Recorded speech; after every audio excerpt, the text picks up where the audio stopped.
abrissem a Bíblia, o livro de Deus, livro de Jó, capítulo 42, versículo 1. Livro de Jó, capítulo 42, versículo 1. É um livro que de facto ele mexe muito com o meu coração. É um livro que há cerca de 11 anos atrás, através do nosso pastor Robson Ferreira, presidente do nosso ministério, ele mudou a minha vida, ele mudou a minha história, ele mudou a história da minha própria família, porque foi através deste livro uma palavra poderosa ministrada ao meu coração e ao coração da igreja ali na Castanheira do Ribatejo, movimentou os céus e a terra. E muitos se alegraram naquele dia. Eu, naquele dia, pela primeira vez, levantei a minha mão e aceitei a Jesus, a chorar. Durante 15 dias, irmãos, 15 dias eu continuei ali chorando, ali, não compreendendo o que Deus Ele teria para a minha vida. Era um homem amargurado, era um homem esquecido, era um homem ferido, era um homem que tinha uma história, mas que não a compreendia. Então, livro de Jó, capítulo 42, versículo 1 e seguintes, quem abriu, diga amém. Eita glória! Aqui está uma igreja, graças a Deus, bem composta e onde Deus com certeza terá uma palavra para os nossos corações. Está bem, meus irmãos? Fiquem atentos, porque Deus com certeza irá falar com cada um de nós. Então respondeu Jó ao Senhor e disse: bem sei eu que tudo podes, e nenhum dos teus pensamentos pode ser impedido. Quem é aquele, dizes tu, que sem conhecimento encobre o conselho? Por isso falei do que não entendia, coisas que para mim eram maravilhosíssimas e que eu não compreendia. Escuta-me, pois, e eu falarei. Eu te perguntarei e tu ensina-me. Com o ouvir dos meus ouvidos ouvi, mas agora te veem os meus olhos. Por isso me abomino e me arrependo no pó e na cinza. Até aqui, irmãos. Meus queridos e amados irmãos, noiva do Cordeiro, irmãos queridos, amados, este livro de Jó, ele nos fala de uma história de um homem que era, diz a própria Bíblia, que era o homem mais rico de todo o Oriente. Este livro é um livro poético, é provavelmente o livro mais antigo da Bíblia, apesar de não estar de início, mas é provavelmente o livro mais antigo da Bíblia. O autor é um autor desconhecido, não se tem a certeza absoluta de quem escreveu e em que período do Antigo Testamento se escreveu este livro. Mas diz a Bíblia, diz a nossa palavra de Deus, que este homem era um homem mais rico de todo o Oriente. Era um homem como cada um de nós que estamos aqui nesta noite. Um homem comum, que tinha uma vida diferenciada, que era rico. Diz a Bíblia que este homem tinha... As riquezas naquele tempo não eram vistas da mesma forma que as vimos nos dias de hoje. Não eram medidas com pedras preciosas, não eram medidas com ouro ou com prata. As riquezas, elas eram medidas pelo o gado que cada um tinha. Quanto mais gado tivessem, quanto mais cabeças de gado tivessem, mais rico e mais poderoso era aquele homem. Diz a Bíblia que este homem, ele tinha 7.000 ovelhas, ele tinha 500 jumentas, ele tinha 500 juntas de bois, ele tinha 500 camelos. Este homem era surpreendentemente rico para a época em que ele vivia. Entendam que, tendo, por exemplo, 500 juntas de bois, era como se hoje equivalesse, por exemplo, a 500 caminhões, onde era preciso 500 motoristas. E naquele tempo eram precisos 500 servos. Os servos, homens com certeza naquele tempo que trabalhavam no campo, tinham as suas respectivas famílias, os seus filhos, as suas esposas. Então este homem tinha muita gente, conforme a Bíblia diz, ao seu serviço. Tinha com certeza milhares de pessoas ao seu cuidado, na sua responsabilidade. E este homem era um homem que também ele tinha a sua própria família, tinha a sua esposa, tinha os seus filhos. Era um homem abençoado por Deus. Era um homem que, tendo tanta riqueza, tendo tantas terras, tendo os seus 10 filhos, filhos e filhas, os seus genros com certeza, os seus netos, ele era um homem que tinha tudo para ser feliz. Mas meu irmão e minha irmã, você poderá também ter algumas destas coisas. Poderá não ter gado, poderá ter o seu carro, a sua casa, a sua empresa, os seus filhos, os seus netos. Quem sabe tem só ainda a sua esposa, porque você é jovem, ainda não teve o seu filho. Tem o seu pai, a sua mãe. Assim como este homem atraiu a atenção de alguém diferente. Ele atraiu a atenção do reino espiritual da maldade. Ele atraiu a atenção de Satanás. Este homem, ele tinha tudo que era possível para ter a felicidade, porque Deus o abençoou, sempre o foi abençoando de tal forma, por causa da sua dedicação, por causa do seu amor, e Deus foi-lhe proporcionando riquezas na terra. Talvez você também tenha algum tipo de riqueza. Talvez a riqueza para si não seja riquezas materiais, seja a sua família. Ou quem sabe para uns não é família, mas são bens materiais, que existe muita gente lá fora em que isso acontece. Em que a sua riqueza não é a sua esposa ou a sua namorada por você ser novo, mas a sua riqueza é o seu pai, a sua mãe, um irmão, um amigo, quem sabe um conhecido, quem sabe alguém que está longe ou perto, mas você tem um tipo de riqueza. Mas saiba de uma coisa, assim como este homem foi atraído à ganância de Satanás, porque Satanás, todos nós sabemos que ele veio para matar, roubar e destruir, e ele atrai a atenção de Satanás. Satanás começa a olhar para um homem que surpreendentemente é muito rico em todos os aspectos da sua vida. Ele é rico financeiramente, ele é rico familiarmente, ele é rico também na sua saúde, e ele é rico espiritualmente, porque ele era sacerdote da sua casa. Diz a Bíblia que ele fazia sempre, todas as vezes que os seus filhos se reuniam, ele fazia holocaustos para cada um dos seus filhos.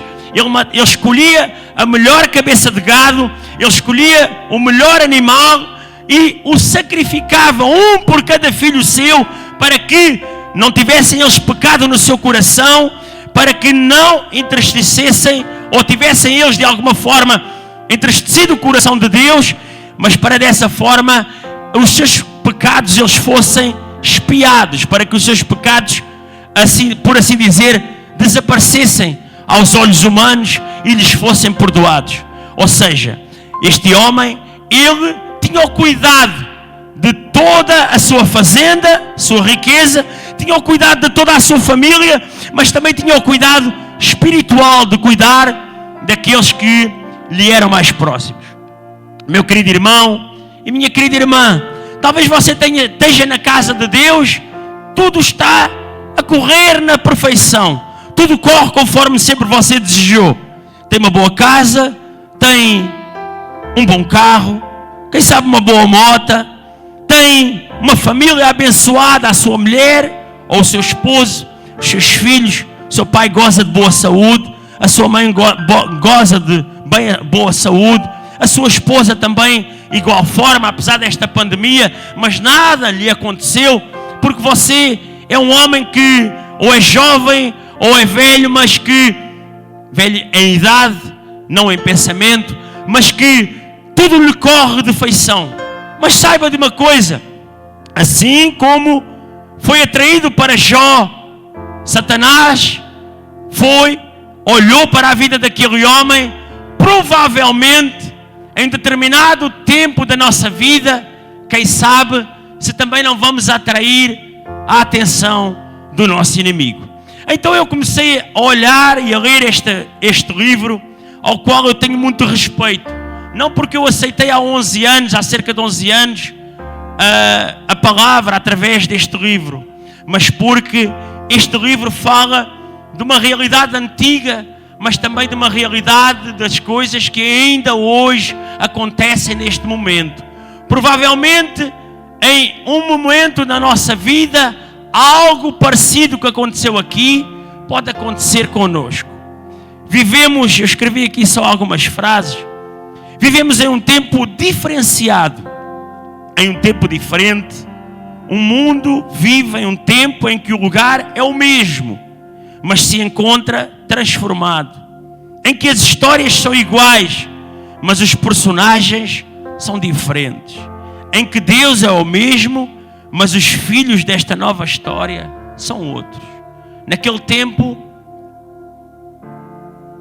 a paisagem ela era diferenciada dos dias de hoje. Tudo evoluiu, irmãos, tudo o que nós conhecemos, tudo evoluiu. Mas se você pensar em algo que eu aqui falei, que a história ela pode ser a mesma, os personagens são diferentes, o lugar pode ser o mesmo, mas transformado. Quem sabe se aqui nesta cidade ou nos limites desta cidade ou neste país não aconteceu também histórias iguais a esta com outro tipo de pessoas, com pessoas diferentes. Então olhamos para este homem e vimos que este homem tinha tudo, conforme eu já falei tantas vezes. Você tem tudo? Você tem tudo aquilo que desejaria ou que pediu a Deus? Eu creio que sim.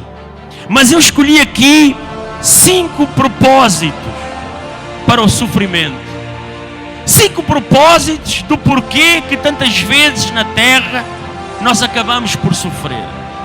Porquê que o homem justo, a Bíblia ela nos fala, e o livro de Jó ele é muito perentório nessa parte, porquê que o justo ele sofre? Porquê que nós, irmãos, enquanto crentes, enquanto servos de Deus, tantas vezes acabamos por sofrer? Porquê que nós somos tão certinhos e tantas vezes acabamos por sofrer? Porque o propósito que Deus tem para a minha e para a tua vida, que nos leva a sermos tão retos para o nosso irmão, tão retos para a nossa família, somos tão bons pais, somos tão bons filhos, mas porquê que em um determinado momento da nossa vida acabamos por sofrer? Porquê, irmãos? Porquê que Deus tantas vezes Ele permite o sofrimento? Ou já permitiu, ou está a permitir, ou ainda vai permitir? Sabe de uma coisa, irmão?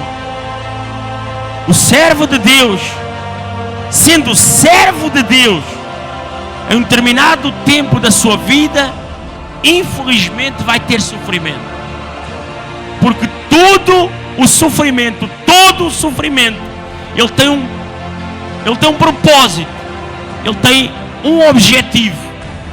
E um dos objetivos ao qual eu venho aqui hoje falar, que nós vimos que Satanás, um dia quando os filhos de Deus, eles se reuniram diante do Senhor, eles foram se reunir naquele tempo, os filhos de Deus, quem sabe os anjos, eles iam se reunir diante da presença de Deus, com certeza para falar algo com Deus. A Bíblia não nos fala o quê.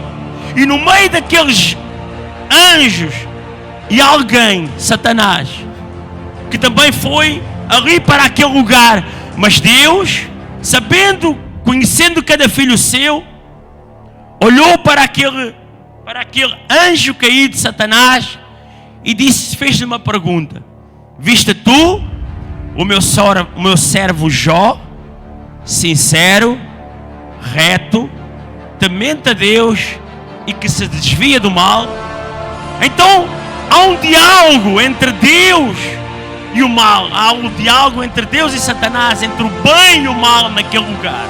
E vimos que ao haver aquele diálogo, Deus se apercebeu que Satanás ele ali com algum tipo de objetivo, queria ali fazer algo e ali falar algo de um filho seu. Então ele fala logo que: viste tu, meu servo Jó. Às vezes achamos que Deus não está na direção das nossas vidas. Às vezes achamos que Deus, Ele não olha para cada um de nós e não sabe e não conhece a nossa história. Sabe de uma coisa, irmãos? Deus conhece a tua história. Deus sabe neste momento o que está a acontecer e o que Satanás tem contra ti, agora ou em um futuro próximo. E como Ele sabe tantas vezes essas coisas, Ele sabe o momento de muitas vezes de te trazer para a casa de Deus. Quem sabe algum de nós não estava cansado hoje, de tal forma que não apetecia vir para a casa de Deus. Quem sabe que algum de nós hoje foi convidado para vir para a casa do Senhor e achando que está aqui em um convite feito por homem.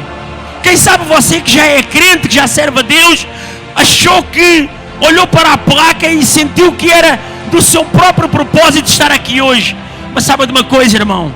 Você não está aqui ao calhas, não está aqui ao acaso. Você está aqui porque foi tocado pelo Espírito Santo. Você está aqui porque o Espírito Santo tem algo para ti nesta noite. Você está aqui porque o Espírito Santo tem um propósito para a tua vida. Você está aqui porque o Espírito Santo tem um chamado. E esse chamado tem um propósito. E esse propósito é para que tu venhas a ter um melhor entendimento da parte de Deus. Diz a palavra de Deus que aquele diálogo entre Deus e Satanás, ele fala: olha, então o novo havia de servir aquele homem que está ali na terra com tantos bens que ele tem lá. Olha para o gado dele, olha para aquela multidão de gado, olha para aqueles servos, tudo serve na sua casa, serve os seus filhos. Olha para aquela casa abençoada, tantos filhos, para os teus netos, quem sabe, a Bíblia não nos fala. Olha para ali, eles vão congratular-se, vão ali, estar ali com alegria. Olha para os filhos deles, todos alegres. Olha para o gado, olha para os teus servos a tomar conta, para os servos de Jó, a tomar conta daquele gado. Olha para aqueles homens a cuidar das terras, com aquelas 500 juntas de boi. Diz a Bíblia que Deus, Ele permite que a Jó fosse infligida a dor. Tudo tem um propósito de Deus. Então eu escolhi aqui para, meus queridos, um dos propósitos para o sofrimento de muitas vezes de nós enquanto homens na terra, é para que nós venhamos a produzir frutos na terra. O sofrimento nos leva a produzir frutos. Mas como? A fé. Se nós, quando sofremos, quando nós estamos agoniados, angustiados, diz a Bíblia que Satanás, assim que sai de perto de Deus, ele começa a infligir dor, irmão. A infligir dor àquele homem que era um servo de Deus. Começa-lhe a retirar primeiro todo o seu património, toda a sua riqueza, começa a matar todas as suas ovelhas, a matar os seus súbditos que estavam ali a tomar conta daquele gado. Começam uns a ser roubados, um gado a ser roubado, outro a ser transportado para outras nações vizinhas, e os seus servos uns a fugir, outros a morrer. Diz a Bíblia, irmãos, que este homem de um momento para o outro ficou pobre. Mas Satanás, ele não se ficou por aí. Diz a Bíblia que enquanto os seus filhos se estavam a congratular, enquanto os seus filhos estavam animados ali uns com os outros, estavam ali, diz a Bíblia, a beber vinho, e diz a Bíblia que um vento sobreveio do norte e a casa caiu sobre cada um dos seus filhos. E este homem ficou sem nada, sem o seu património financeiro, sem o seu património familiar, que era o mais importante. Mas, meus queridos irmãos, o porquê de eu estar a pregar aqui nesta noite sobre tamanha tristeza? Era fácil, irmão, estar a falar de alegria. Era fácil estar a falar de coisas que muitas das vezes elevam o nosso ego, que elevam a nossa natureza humana a um patamar maior, muitas das vezes, do que Deus Ele deseja. Saiba de uma coisa, irmãos, todo o sofrimento Ele nos leva a um propósito para adorar a Deus. Tudo o que Deus permite a nível de dor é para que nós nos venhamos a entregar mais a Deus. A palavra nos diz, meus queridos, que a fé, pela fé os antigos alcançaram testemunho. A palavra nos diz que a fé é o firme fundamento das coisas que se esperam e a prova das coisas que não se veem. Ou seja, a fé é algo que é produzido muitas das vezes através da dor, é um fruto muitas das vezes da dor, para que nós venhamos a ter mais fé, para que nós venhamos a ser mais dedicados, para que nós venhamos a ser mais amorosos, para que nós nos venhamos a entregar a Deus, para que nós venhamos a reconhecer quem de facto é Deus na nossa vida. Diz a palavra de Deus em Tiago capítulo 1 versículo 3: sabendo que a prova da vossa fé produz a paciência. A paciência é outro fruto, muitas das vezes, da dor. Porque necessitais de paciência para que depois de haver desfeito a vontade de Deus, possais alcançar a promessa. Qual é esta promessa que Deus tem para a nossa vida? Qual é esta paciência que nós muitas das vezes temos que passar no meio da tribulação, no meio da dor, para que nós venhamos a alcançar a vitória? Qual é esta paciência que Deus quer que nós venhamos a alcançar a promessa? Qual é esta promessa? A promessa, uma das grandes promessas de Deus, é alcançar a coroa da vida.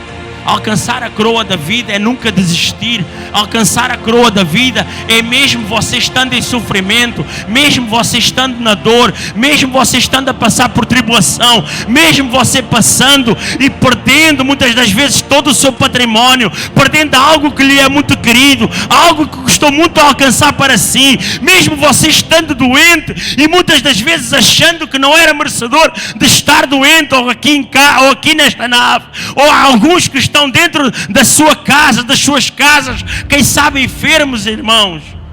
Mas é para um propósito de Deus. Tudo tem um propósito de Deus, para que nós um dia possamos alcançar a nossa coroa. A palavra nos diz em Apocalipse: aqueles que vencerem, ao que vencer, eu lhe darei a coroa da vida. Mas para alcançar a coroa da vida é necessário muitas das vezes sofrermos tribulação, é muitas das vezes sofrermos angústias, agonias, desespero. Quem sabe, irmãos? E depois também há um outro fruto que poderá ser trazido à luz, muitas das vezes, da agonia. O choro pode demorar uma noite, mas a alegria ela vem pela manhã. Muitas das vezes nós choramos, nós desesperamos, muitas das vezes nós nos agoniamos, muitas das vezes olhamos para as perdas como se essas perdas elas não viessem nunca mais a ser recuperadas. Muitas vezes olhamos para um namoro que aconteceu por momentos, mas que esse namoro veio a dar em nada, ou um casamento que deveria ser frutífero e que de um momento para o outro, porque houve a intervenção de Satanás ali naquele momento, e o ser humano ele não suportou aquela dor, não suportou aquele impacto. E quantos irmãos no mundo eles se separam, não só no mundo, eu digo no mundo para não ofender muitos da igreja, mas quem sabe tantos da igreja em outras igrejas que não são ensinadas, que sofrem impactos na sua vida económica, sofrem impactos na sua vida familiar e não resistem, não aguentam, desesperam, fogem. Irmãos, eu já contei aqui uma vez algo que aconteceu comigo. No ano 2000, irmão, isto já passaram 22 anos, eu tinha 28 anos de idade. E tinha 28 anos, era um jovem, não era crente, eu sou servo de Deus há cerca de 11 anos de idade, há cerca de 11 anos. E eu tinha, com 28 anos de idade, economicamente, eu estava com uma vida completamente estável. Eu tinha uma família, tinha na altura a minha esposa, tinha 2 filhas. E eu era um homem, mesmo sendo do mundo, era um homem extremamente feliz. Era um homem feliz. Nós não podemos negar nunca o nosso passado. Nunca podemos, por hoje termos uma vida, por hoje eu ser casado e ser novamente feliz, não podemos negar o nosso passado. Não podemos pisar o nosso passado. Ou não podemos lançá-lo para trás e nos esquecermos pura e simplesmente. O passado, ele nos serve para nós darmos muitas vezes valor ao presente. E naquele momento eu tinha tudo. Tinha carro, tinha caminhão, tinha uma empresa próspera. Vendia para as melhores empresas a nível nacional. Vendia fruta, eu era um comerciante de fruta e vendia quantidades muito boas para a minha família, para a minha empresa. Cheguei a vender cerca de 10 mil quilos de fruta por dia. Hoje vocês poderão achar que não é nada, mas há 22 anos atrás era muita quantidade de fruta para um casal só, com mais 2 ou 3 pessoas a trabalhar ali no meu reduto familiar. Ou seja, eu estava a prosperar muito. Em pouco tempo eu iria me tornar uma pessoa muito próspera. Mas, irmãos, eu não tinha a bênção de Deus, eu não tinha o apoio de Deus, eu não tinha ninguém que falasse para mim de Deus. E eu tenho certeza que Satanás, ele entrou na minha vida. E ao entrar na minha vida, primeiro começou a destruir tudo aquilo que eu achava que era pilares essenciais para a minha vida. Ele começou a destruir. Mas neste caso, ele começou pela minha própria família. Ele lança uma enfermidade sobre a minha esposa, na altura. E ele lança como lançou ali com Jó, ele lança uma chaga. Ele lança um tumor, ele lança um cancro. E quando ele lança um cancro, ele começa a destruir toda a minha vida. Quando ouvi aquilo pela primeira vez, sabe o que eu pensei, irmãos? Eu não pensei em acudir ninguém. Eu pensei em me suicidar. Sabem porquê? Porque os meus alicerces não eram alicerces de Deus. E quando eu recebi aquele primeiro impacto, e como eu tinha vindo de uma vida de jovem muito dificultosa, o primeiro impacto que eu tive foi me suicidar. Eu fui para uma casa que eu tinha, não bebia álcool, comecei a beber álcool. Em um dia eu bebi muito álcool e vou para me jogar numa varanda. São coisas demoníacas, irmãos. São situações que nós não estamos à espera. Homens que estão lá fora, não tendo Deus na sua vida, não estão preparados, como era o meu caso, para aguentar baques tão fortes. Então o que é que acontece? Tudo vai por arrasto. Foi a família, as minhas 2 filhas praticamente já estavam na casa dos avós. Ou seja, perdi a minha esposa, à beira de perder as minhas filhas. Economicamente tudo foi por arrasto. Satanás arrastou tudo, levou tudo. Sabe o que é que ele fez depois, irmãos? Ele ficou à espera, sentado, para que a morte, assim como eu pensava tantas vezes, para eu me suicidar, que eu me viesse a suicidar. Talvez você, graças a Deus, você nunca tenha passado uma situação dessas que eu passei.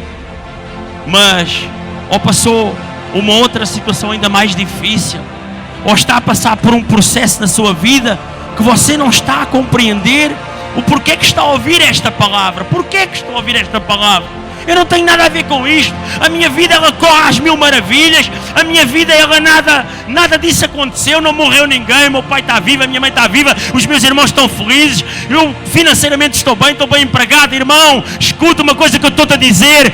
Deus, Ele quer falar contigo nesta noite. Ele tem um propósito para a tua vida. Algo Ele quer falar nesta noite contigo. Algo Ele quer falar contigo nesta noite. Porque esta noite é uma noite diferente para ti, irmão. Sabe, irmãos, Deus às vezes não quer que nós batemos com a cabeça. A uns Ele permite, a outros Ele deixa bater com a cabeça, por assim dizer, deixa acontecer. E a outros, por você ser escolhido e ter um propósito tão grande, ser um escolhido tão grande para a vida de Deus, Ele não quer que isso aconteça na tua vida. E por isso Ele te trouxe aqui nesta noite para mudar a tua história, para mudar a tua vida. Irmãos, outro propósito para para o sofrimento, para silenciar a Satanás. Nós sabemos que Satanás ele retirou todo o património, Satanás ele retirou toda a família, e que Jó ele rasgou as suas vestes, rapou toda a sua cabeça, e que Jó se prostrou diante de Deus e adorou a Deus.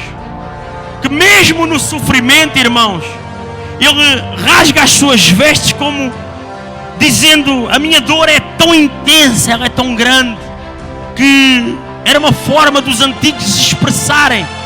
Eles rasgavam as suas vestes, muitas vezes vestiam vestes de panos de saco para dizer dizerem que o sentimento que lhes ia na alma, que era tão angustiante, de tanto transtorno para a sua alma, de tanta incompreensão para si mesmos, que era uma forma deles demonstrarem a sua dor. Rapar a cabeça era vergonha, era como se fosse vergonha, demonstrando um sentimento de vergonha, não sabendo o que estava a acontecer na sua vida. Prostrar-se a Deus era, conforme Jó ele fez, era dizer: olha, mesmo eu perdendo tudo, eu ainda te continuo a adorar. Mesmo eu perdendo tudo, eu ainda me estou aqui a prostrar diante de ti, estou-te a adorar. Sabe o que é isso para Satanás? É uma chapada sem mão na face de Satanás. É dizer a Satanás: olha, Satanás, eu perdi tudo o que era financeiro, eu perdi tudo o que era de mais valor para mim, que era a família, até o momento. Mas sabe de uma coisa? Eu ainda continuo de pé a adorar a Deus.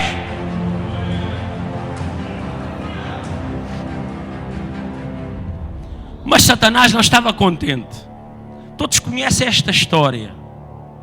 E Satanás vai, em mais uma visita dos filhos de Deus diante do Senhor, ele no meio: viste tu o meu servo Jó, sincero, reto, íntegro, temente a Deus e que se desvia do mal? E ele diz: perdeu todos os seus bens, perdeu a sua família, mas o homem ainda tem saúde, o homem ainda está ali de pé, ainda está a lutar, ainda está a trabalhar. Sabe porquê? O crente pode perder tudo. Infelizmente, muitas vezes, felizmente isso muitas vezes acontece. No mundo nós desesperamos, queremos morrer, queremos, quem sabe, suicidar, queremos desaparecer, colocar um cobertor sobre a cabeça, esquecer, tomar compromissos, para que não venhamos a esquecer tudo. Mas o crente, que é servo, ele continua ali de pé, ou de joelho a adorar: Senhor, Senhor, eu ainda estou de pé diante de ti. Mas sabe, irmão, Satanás nunca fica contente. Então, com a permissão de Deus, diz: olha, podes colocar o que tu quiseres nele, mas não o mates. E a Bíblia fala que imediatamente que Satanás ele sai de perto de Deus, ele inflige no corpo de Jó uma chaga desde do seu pé ao alto da sua cabeça. Diz a Bíblia que o sofrimento de Jó era imenso. O sofrimento de Jó era algo de desolador. Você, meu irmão, faça só uma pergunta. Nós gostamos de ver tantas coisas boas. Você algum dia entrou dentro de algum hospital? Não aquela parte que é mais fácil de ver, mas você já algum dia entrou em algum hospital em que as pessoas estão na sua fase terminal? Se calhar não. Eu já entrei muitas vezes. Sabem, eu, infelizmente tive que entrar durante um ano. Então a gente, ao ver aquilo, nós podemos comparar à vida de Jó. A pele se colava aos seus ossos, a sua carne era cheira a putrefação, cheirava mal, cheirava a podre. A sua vida, ela ficou sem qualquer sentido. As suas forças se perderam. O brilho dos seus olhos deixou de existir. A sua esperança por completo foi destruída, derrubada. tudo aquilo que ele sonhou, os seus sonhos, no seu pensamento, por momentos deixaram de existir. Tudo se escorreu como água entre os seus dedos. Algum dia você sentiu que a sua vida, ela escorreu no meio das suas mãos e que você deixou de ter poder sobre a sua vida? Algum dia isso aconteceu consigo? Isso já aconteceu comigo, irmãos. Sabem como é que a gente fica assim? É que quando no ápice da nossa vida, quando nós achamos que temos tudo, Deus permite situações para ver até quando ou até quanto nós amamos a Deus. E Ele deixa escorrer quase no finalzinho e deixa um restinho de esperança ali na palma da mão para dizer assim: ainda há esperança. Meu querido irmão, Jó ficou sem nada, dor. Aquele homem, ele se deita na cinza. Cinza era sinônimo de homem completamente destruído. Lança a cinza sobre si, que já estava calvo ali naquele lugar. Estava com as roupas destruídas, sem roupa, de um homem digno, de um homem outrora rico. Espiritualmente, de um homem outrora rico, financeiramente, familiarmente, ali naquele lugar completamente destruído. Você alguma vez viu alguma pessoa assim? Pastor, você hoje está aqui a pregar uma palavra muito difícil num tempo de pandemia, num tempo em que está tanta gente doente, num tempo onde tanta gente está agoniada, angustiada. Você ainda está a falar uma palavra dessa? Meu irmão, eu estou a pregar esta palavra, sabe porquê? Porque fui instruído pelo Espírito Santo, porque há muita gente que está a desistir do Evangelho, há muita gente que está a desistir da palavra de Deus, há muita gente neste momento que está em casa, desesperado, agoniado, há muita gente neste momento que está doente e não sabe o que há de fazer à sua vida. Mas sabe de uma coisa? Deus neste momento está a chamar esses homens que pensam que estão caídos. Satanás pode pensar que eles estão caídos, mas Deus hoje vai levantá-los para a honra e glória de Deus. Existe neste momento, irmãos, nós estamos sentados numa cadeira confortável, mas existe neste momento, irmãos nossos, sem saber o que vai acontecer no dia da manhã. Existem irmãos nossos que estão desempregados. Existem irmãos nossos que têm a despensa vazia. Existem irmãos nossos que já rasgaram as suas vestes. Existem irmãos do nosso meio, homens que já rasgaram as suas vestes e que não sabem o que vão fazer. Sabe uma coisa, irmão? Faça um telefonema como hoje eu fiz, você vai ver que eu estou a falar a verdade. Que bom que você está a ligar para mim. Que bom que você veio à minha casa. Eu estava destruída. Irmãos nossos que a semana passada estavam aqui sentados ao pé de nós. É difícil nós ouvirmos, não é, Diácono Roger? É muito difícil.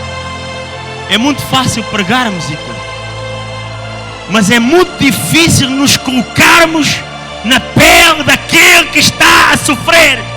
É muito difícil. Sabe porquê? Porque se nós nos colocarmos na pele daquele que está a sofrer, começamos a sofrer. E o ser humano, ele não quer sofrer, mas vai ter que sofrer. Nós vamos ter que sofrer. Nós vamos ter que nos colocar na pele dos nossos irmãos, porque nós temos que fazer algo diferente. Segundo propósito para o sofrimento: para silenciar a Satanás. Silenciando Satanás na dor, na doença. Quando o corpo de Jó se torna como um campo de batalha. O corpo de Jó se torna um campo de batalha espiritual. O bem contra o mal a tentar vencer o bem. Quantas das vezes, seres humanos igual a nós, o seu corpo se torna um campo de batalha e nós não nos apercebemos? Às vezes a chaga que te é infligida, às vezes a dor que te é infligida, às vezes o sofrimento que te é infligido, às vezes a doença momentânea que tu sofres, ou doença, quem sabe, grave, que te é infligido. Às vezes aquela separação que te é infligida do teu filho, da tua filha, de quem sabe do teu pai, da tua mãe, quem sabe do teu esposo ou da tua esposa. Aquilo que tantas vezes nos é infligido para alcançar um objetivo: silenciar a Satanás através da nossa adoração. Silenciar a Satanás através da nossa adoração.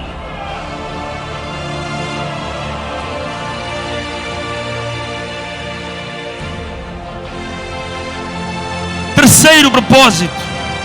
Existem centenas, irmãos. Existem centenas de propósitos para o sofrimento e formas diferenciadas de glorificar a Deus. Eu escolhi 5. Terceiro, para glorificar a Deus no sofrimento, na dor, sempre a glorificarmos a Deus. Você já imaginou o que é uma igreja sofrer às mãos do mundo? Porque tantas vezes a igreja sofre às mãos do mundo. Veja notícias, veja missionários e missionárias a serem mortos, veja missionários e serem missionários a ser espancados no meio da rua, 20, 30 pessoas com chicotes a bater na face deles e a bater no seu corpo, a serem espancados, a serem humilhados à frente da sua esposa ou à frente do seu esposo, a serem despidos no meio da rua, para transformar a vida daqueles homens, para que eles venham a morrer pura e simplesmente, onde os filhos são arrancados no meio de lares evangélicos, são colocados em instituições obrigatoriamente em países lá fora, irmãos. Não é muito longe daqui. Você agarra num avião, em 10 horas está lá naquele país. Para glorificar a Deus em todo momento, em todo instante da nossa vida. Glorificar a Deus contra tudo e contra todos, mas obedecendo à palavra do Senhor. Glorificar a Deus é o mais importante, uma das coisas mais importantes que nós podemos fazer. Glorificar em todo momento, nas lutas, nas provas. Glorificar quando estamos bem, mas também glorificar quando estamos mal. Nunca culpar a Deus, irmão. Glorificar a Deus na bonança, quando nós temos tudo, quando nós temos que, por assim dizer, o ouro e a prata em cima da mesa, quando nós temos os nossos filhos, quando nós temos o nosso pai ou a nossa mãe, quando nós temos os nossos amigos que tantas vezes gostam de nós, mas que de repente nos deixam quando nós estamos a sofrer. Irmãos, a primeira coisa que você vai ver, irmãos, é que quando você estiver a sofrer, quando você estiver sem nada, todos aqueles que você achava que eram amigos, todos se afastam. Tive essa experiência angustiante. Sabe o que é que você ter dezenas de amigos, achar que tem dezenas de amigos, mas é dezenas. Comiam na sua casa, bebiam um café consigo. Quando você fica doente, nem um telefonema existe, irmão. Sabe porquê? Você pode dizer assim: meu irmão, vem cá dar um abraço. Não pensa logo que você está a pedir é algo para ele comer. É muito difícil. O que eu estou a falar, só vivendo em alguma circunstância da nossa vida. Existem pessoas aqui dentro a passar diversos tipos de dores intensas, angustiantes, dívidas que às vezes achamos que nunca vão ser pagas, coisas que acontecem na nossa vida que achamos que não existe solução. Existe solução sim, porque Deus está na tua vida. Existe solução, irmão.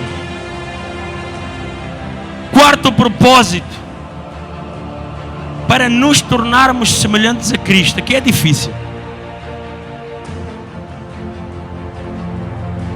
Você falar, Ícaro, Pastor Romeu, Pastor Ícaro, meu querido presbítero Jabson, meu querido diácono William, diácono Roger, ser semelhante a Cristo Não é olhar quando ele andava a pregar. É olhar quando ele estava na cruz. É olhar quando ele estava a sofrer por cada um de nós. Ser semelhante a Cristo não é quando ele estava no barco a pregar ali no barco e mesmo assim ele sofria muito. Ser semelhante a Cristo é quando ele estava a ser chicoteado. É quando ele estava a ser agoniado. Era quando ele estava a ser cuspido, mesmo sendo nosso Pai, ele estava a ser cuspido pelos seus filhos. Era quando ele estava a ser julgado e à espera que um dos seus irmãos se levantasse a seu favor e ninguém se levantava. Você já imaginou o que é você ser julgado por alguém e não se levantar alguém a seu favor e dizer: não, aquele homem não é assim tão mau, não, aquele homem não é como tu estás a falar, não, aquele homem não faz mal a ninguém, mas ninguém se levantou para Jesus. Ser semelhante a Cristo é tomar as dores de Cristo, é dizer: Senhor, eu estou aqui perto de ti, Senhor, tu estás a sofrer, eu estou a sofrer contigo, Senhor, tu estás a sofrer, eu estou a sofrer contigo. Não é só pregar, não é só falar. Irmãos, pregar é a coisa mais fácil do mundo. Falar palavras vãs é fácil. Viver as histórias dos outros é difícil. Viver a história daquele que está a sofrer é difícil. Ninguém quer sofrer a tua história. Vai lá dizer que estás com uma doença. Alguém quer se colocar no teu lugar? Ninguém. Vai lá dizer que estás a passar fome. Alguém quer passar fome como tu? Ninguém. Ninguém. Estão-te a humilhar e a maltratar. Alguém quer se colocar no teu lugar? Ninguém. Maltratam-te. Maltratar não é só falar diretamente. Maltratar é ignorar. Maltratar é falar por trás. Maltratar é fazer mal ao irmão e ele não sabe. Mas Jesus, ele sabe. Jesus, ele sabe. Ouça de uma coisa de uma vez por todas. Jesus, ele sabe tudo o que vai no nosso coração. Mais tarde ou mais cedo, quem fala mal vai pagar. Pode ter certeza. Pode ter certeza.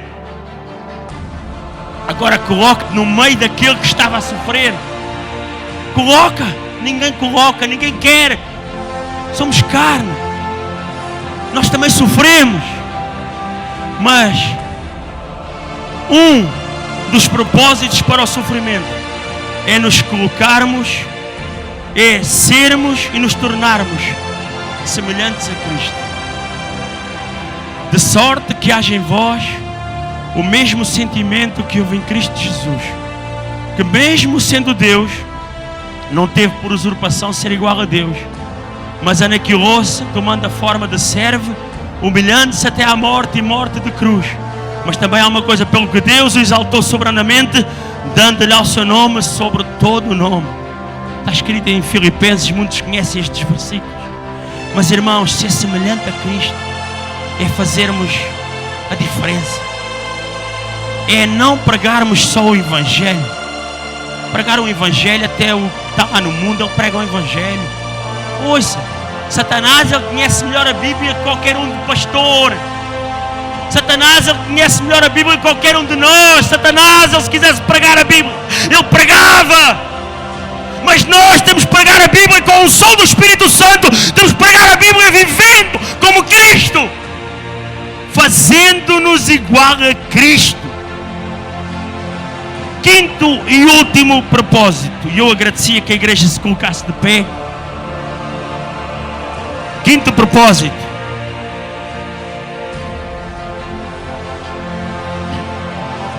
sabem o quinto, irmãos? Um dos quintos que eu escolhi para expandir o nosso ministério aos outros. Expandir o nosso ministério aos outros é nos tornarmos igual aos outros. É nos colocarmos no lugar do irmão. É fazer o que está descrito no versículo deste ano, Jeremias capítulo 33, versículo 3. Clama a mim e responder-te-ei e anunciar-te as coisas grandes e firmes que não sabes. é nos colocarmos no lugar de quem está a sofrer, é nos colocarmos de quem está com dor. Expandir o nosso ministério é sentirmos a dor do nosso irmão, é dizer: o nosso irmão está a sofrer, mas eu vou me colocar no lugar do meu irmão. Eu não estou a sofrer como ele está, mas eu vou me colocar no lugar dele e vou ver o que ele precisa. Ele precisa de oração, eu vou orar. Ele precisa de uma feira, eu vou lhe dar. Ele precisa de uma veste, eu vou lhe dar. Irmãos, Jesus falou palavras poderosas. Ele disse, um dia quando bateram à porta, disse: um dia tive frio, não me deram como vestir, tive fome, não me deram como comer. Irmãos, é tão forte estas palavras. Porquê é que nós não começamos a viver como Cristo? Porquê é que nós não começamos a fazer o que Cristo nos ensinou? Jesus, o Senhor Jesus, Ele expandiu o seu ministério para os discípulos, para que os seus discípulos expandissem para os condiscípulos, para que os seus condiscípulos expandissem até os dias de hoje, para que nós possamos viver a realidade de um mundo que é o mesmo mundo, mas que mudou só as histórias, mudou só a tua história e a minha história.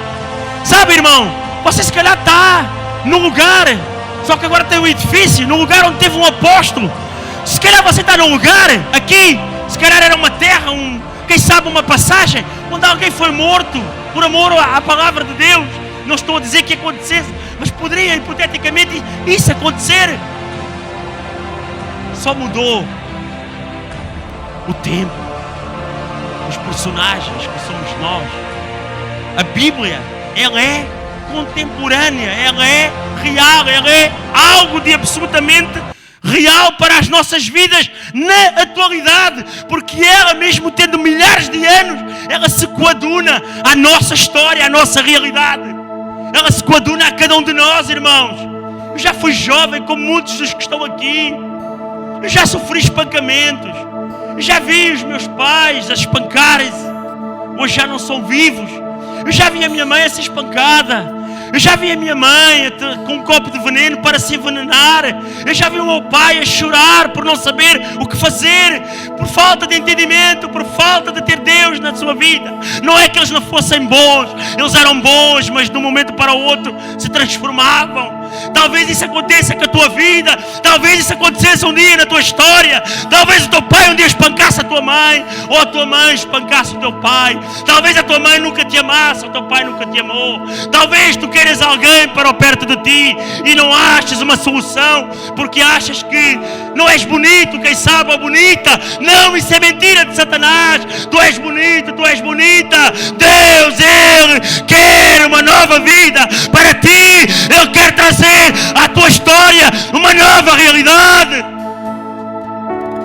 Minha querida Levita Mayra e o restante ministério estejam a louvar ao Senhor em nome do Senhor Jesus.